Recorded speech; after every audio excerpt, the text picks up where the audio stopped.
Ben Aris, who's editor-in-chief of BNE IntelliNews, joining us from Berlin. So, Ben, what we are talking are thousands of migrants for weeks now, essentially in limbo. Indeed. I mean, it's actually been going on for months, pretty much since the start of this year. Lukashenko has been flying them in from Middle Eastern capitals, from Iraq, from Syria, and then they arrive in Minsk and they're bused to the border, and then they're pushed over the border and attempt to enter the EU, either over the Lithuanian border, which is the long border with Belarus, and in this case with the Polish border. And moreover, once they're pushed over the border, then Belarusian troops line up on the Belarusian side and they're not let back in. So some have even been caught in no man's land between the Polish border guards and the Belarusian border guards. And there's been reports of a few people who have been caught and stuck and died of exposure in the middle between the two. Go ahead. Yeah. Sorry. I was just saying it's inhumane, and the point of this exercise, it is ultimately pointless. Lukashenko just seems to be doing it out of spite to punish the EU after the EU have put several rounds of extremely harsh sanctions on him for his brutal crackdown of the mass protest last year, and also because he brought down a commercial flight to arrest a blogger.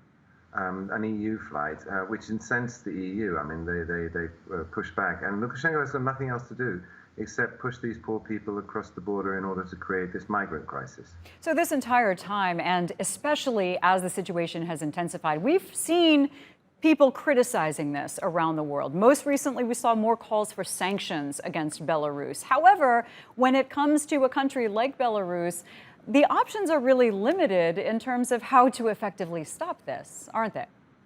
I think it's very frustrating. The sanctions route, the sanctions imposed on Belarus are some of the harshest sanctions imposed on anyone, including Russia, and have targeted the raw material exports, the things that make the country money. And there's not much else you can do. I mean, Lukashenko and his elite coterie around him don't really have much to do with the EU. They don't have houses there, they don't seem to keep their money there, they don't go there. And so in the end, there's not much you can do in terms of sanctions. And after the rounds of sanctions there's already been, you sort of run out of options. And here's Lukashenko with the backing of Russia, which keeps his regime afloat, pushing back and basically sticking his stick in the eye of the EU to annoy them with this. I think what's kind of ironic as well as this has highlighted, in turn, Poland's not so great treatment of these people. I mean, we have crowds of people at times freezing, sleeping in the forest, and that has sparked protests within Poland for people in support of, at the very least, better treatment for these human beings. Indeed, and this is actually one of the more delicate issues. What is Poland's obligation towards these migrants, mainly poor people from the Middle East who are hoping for a better life?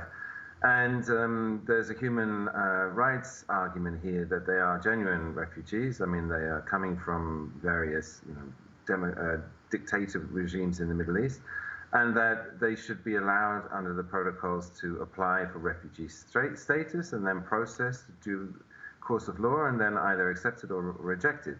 However, Poland just put through an emergency law that gives it the right to say these crossings are illegal, and by that to forcibly stop the people crossing into its territory. And all of that is a bit of a grey area, to be honest. It's not quite clear. Poland has opened itself up for criticism here. But on the other hand, it doesn't want to be accepting thousands of people, through this open door, because the Belarusian side is supposed to be responsible and not accept these people either.